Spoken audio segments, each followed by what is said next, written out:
So today we are going to be talking about why you may not be getting approached from men who seem interested in you. I'm going to go over why it is from the male perspective. When you understand this, it's going to really free you. And we're going to go into how you can better your chances of getting approached and then even making a decision perhaps to approach him. So I'm going to give you a lot in this video. So I really want you to stay tuned, see the whole video, understand it, and then you can set about changing things for you in this area. So who am I to talk about this? Well, I'm Coach Paula Grooms, a dating and relationship coach, licensed social worker, and author of the book, Why Won't He Commit? How a Man Decides to Make You the One. So let's get into the why of it, first of all, because when you understand the why from the male perspective, it's really going to be a game changer for you, because then you will feel less resentment for men. You will get the understanding that it's not you. Super important. It's not you.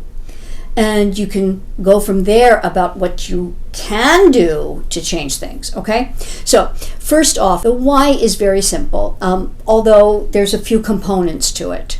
Because, again, we're people and it can be complex. It can be a number of things together. But here's the foundational reasons as to the why usually. Okay, so a typical scenario may be you're in the grocery store. You see a guy across the produce section. He sees you. You exchange glances. There's a smile. There's something there. You go on about your shopping. And you might you're coming down an aisle and he approaches you and yet nothing. And you think, what the heck? Here we had this happen. Why isn't he saying something? Why isn't he approaching me? Okay? You can have this in all manner of scenarios. I'm just using this simple one at the grocery store. So here's what you have to understand.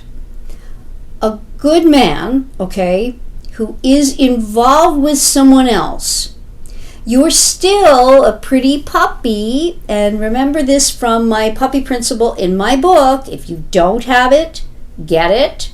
If you don't want just the print copy, listen to it here on my YouTube channel. Why Won't He Commit? It has its own playlist. Every single chapter is there, especially the puppy principle. Understand it and you will understand this. So you have to understand why he likes looking at you, smiling at you, and that interaction, but is not going to do anything about it because, here we go with the reasons why. A, he's already involved. Could be anything from, the man could be engaged. He's married and isn't wearing a ring. He is exclusive with someone and doesn't feel that he's going to step out on that and is being respectful of the woman that he's with. Sure, but that doesn't mean he doesn't appreciate what just happened with the two of you, okay? But that's a good guy, and you may think, damn, that's too bad. Yes, it is, but do not necessarily go to the assumption he's intimidated by me, I'm intimidating, or something along the lines of, it's something about me. I wasn't wearing my, clothes that make me feel the best, or whatever it is. If he was looking, there's that spark for him, you are not crazy. It happened. But he's not going to act on it then because of maybe the reasons I just outlined. Here's another big reason why. Second big one. That this is not where he is going to do his hunting.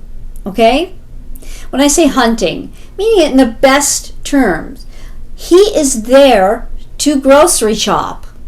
And that's what's on his mind. Men compartmentalize in this way very strongly. We don't know what he's got going after that, and he can't spend the time.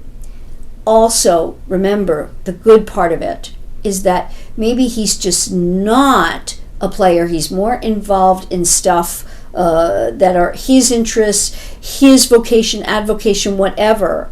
And so he's not in that hunting ground. And this is good, because if he is the type of guy who every girl that passes and he has a fancy for, he is pursuing, that man could be a damaged consumer, i.e. a player.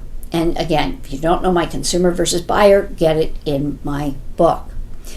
And listen to it if you haven't gotten the book. Make sure. It's so important. It's really a game changer for you. And I want you to know this, because then you don't make the men bad or negative or feel negatively about yourself, which is worse. Okay?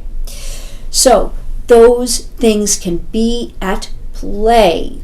He may know I'm not in a place for a relationship. Here's third big one, okay? This is number 3 takeaway. He has put you by sight, how you've presented, even how you're dressed, and even how you've looked at him. The sense you get, which is the sense he gets, which is not verbal, right? 80% of our communication is nonverbal. You have communicated to him, I am in the right category for a relationship. I am not just a go-to girl or girl to have fun with. Now, we have a hard time wrapping our minds around this, but if you want to know more, you'll see lots of stuff here on my Instagram channel, all of it, about Freud's Madonna-whore dichotomy. Okay? That is, it comes from Freud's, back in his day, coined it the Madonna-whore complex. And all it is, very simple, and it's why they've returned it to the Madonna-whore dichotomy, is that men have an inner, immediate, almost biological, putting a woman in a category, one or the other. Women that are for procreation and women that are just to have fun with, okay? So it's much, much deeper than I'm telling you. It's not true. It's not true in our modern society. However, this is what men do, and we can't change that any more than we can change who we are and how we bond to men through time and sex. Okay? Think about that. We cannot change that. This is what they do. So again, how you present, and if he sees you're more girl next door than girl just to have fun with, and he is only in a place in his life to have fun, he will pass you by. And that can be a good thing, because you're not going to waste your time necessarily, okay? Not that you can't change somebody who you've gotten involved with, presenting yourself as girl just to have fun with, meaning maybe you had sex right away or something like that. Don't do yourself a disfavor. Understand that you can move yourself into category of girl to have a relationship with. And if you need to do that, connect with me more on that, because that's going to take some doing, but it can be done. Good news there. Okay, so now we're going to get into what can you do to increase your odds. Okay, immediate, usually you're thinking, well, I got to go places where men are to increase my odds of meeting men. Well, it's not that simple. The salient point, which you took away from number 2 here, is going where the man does his hunting. Because if you just go to where men are, meaning sporting events, taking a class in, mechanics, or only stuff that men, you think, well, it's going to be more men there than women, okay? That doesn't help you either. Now, it can over time, but if you're just going to a sporting event, there's going to be maybe an issue. He's there to watch that game. Remember, men are, they compartmentalize in their brain. He's there to do that. He's not there to pursue you. He's not in pursuit mode. So you have to understand that. He needs to be in pursuit mode and go where men do that. Where is that?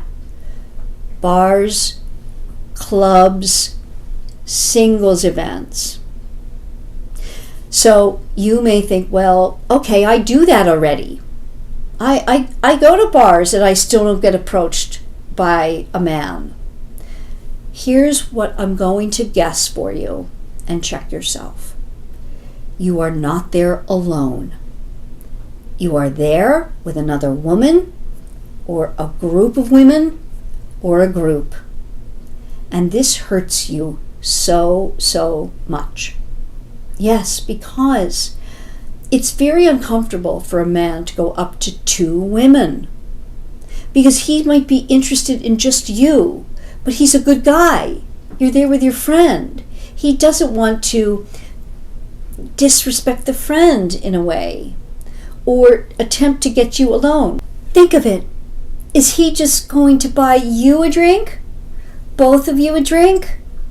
Confusing if he's a good guy, meaning he's not just trying to get either of you. You see?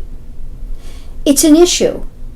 It also is uncomfortable to go up to two women who are talking and seem to be engaged with one another to break that up. He doesn't know. And here's another takeaway. Men do not get social signals in the way that women do. There's been a lot of studies about that. They just do not. So you're thinking, well, it's clear that he can interrupt us. No, that's how you perceive it. And you might, as a woman, get it when you're seeing two people together, but he will not. So you must go alone. Alone helps you so much. I can't even tell you. And this is the one thing women hate doing. And you're going to have to systematically get over this. Remember I said in the beginning of this, I would be going over the how. The way you systematically desensitize yourself to getting over it, right? Or desensitizing yourself to doing it, you must do it little by little, incrementally. I suggest that you find a really nice restaurant where you like the food, that has a bar, and you systematically desensitize yourself. Here's how you do it. You go after work and you order out, okay? This is if you really have an aversion to going and sitting there at a bar by yourself. You order out. Now, the food, most generally speaking, is going to come either at the bar or with the host stand, okay? While you're waiting, okay, you've ordered maybe with the hostess, maybe. Generally speaking, you're going to order at the bar. So you stand there and you place your order. You look at the menu, okay, you place your order with that bartender. He may say, would you like a drink while you're waiting? Now you're standing there, right? You're very uncomfortable. You're very anxious. People's eyes are on you. That's normal. You want those men's eyes on you, okay? You have your phone, okay? So once your order has placed, you can go to your phone. But I want you to challenge yourself. Talk to the bartender. See if there's games at this bar that you could be watching potentially, okay? But you're standing there. Maybe you don't take a seat because it just feels too uncomfortable to take a seat. You can, order, you say, oh, thank you. Okay, and then you have a soda. This is if you don't drink, okay? It's absolutely fine to do this. Now you're going to know the bartender perhaps on that night. You're going on Tuesday nights. Joe's the bartender. Now he's seen you, you've seen him. And now you can come back on a Tuesday night and feel more comfortable, maybe just getting a drink and ordering food then and there at the bar rather than taking it away. And this is how you can systematically get comfortable being somewhere on your own. Because when you look back at anything you've done that has made you uncomfortable in the past, you slowly but surely came to it by doing it incrementally, along with your comfortability and getting comfortable with it. If you like any sports at all, meaning football, basketball, things that are baseball, and you can get comfortable going to a venue that has the TVs, then you can go when games are on. And this is a really fun thing to do. And you can be on your own really watching that game. And men will approach you because you are alone. They will send over drinks maybe because you are alone.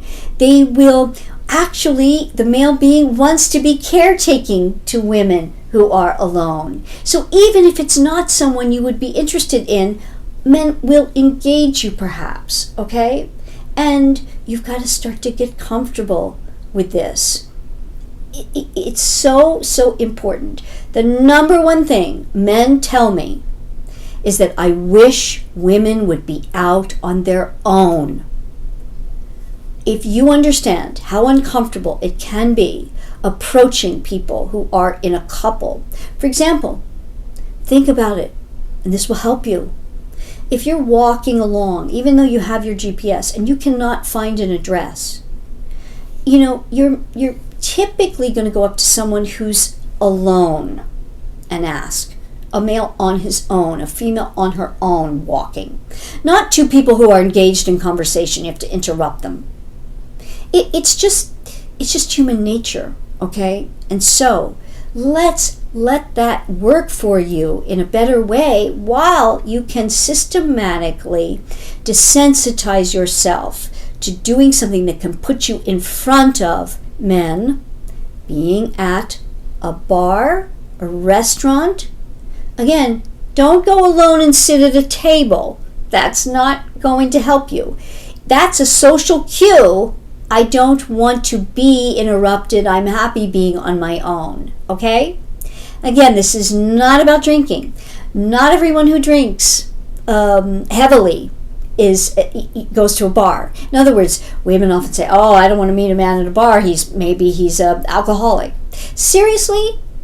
That's like saying that everybody who's watching a game is a rabid fan. Not necessarily. No.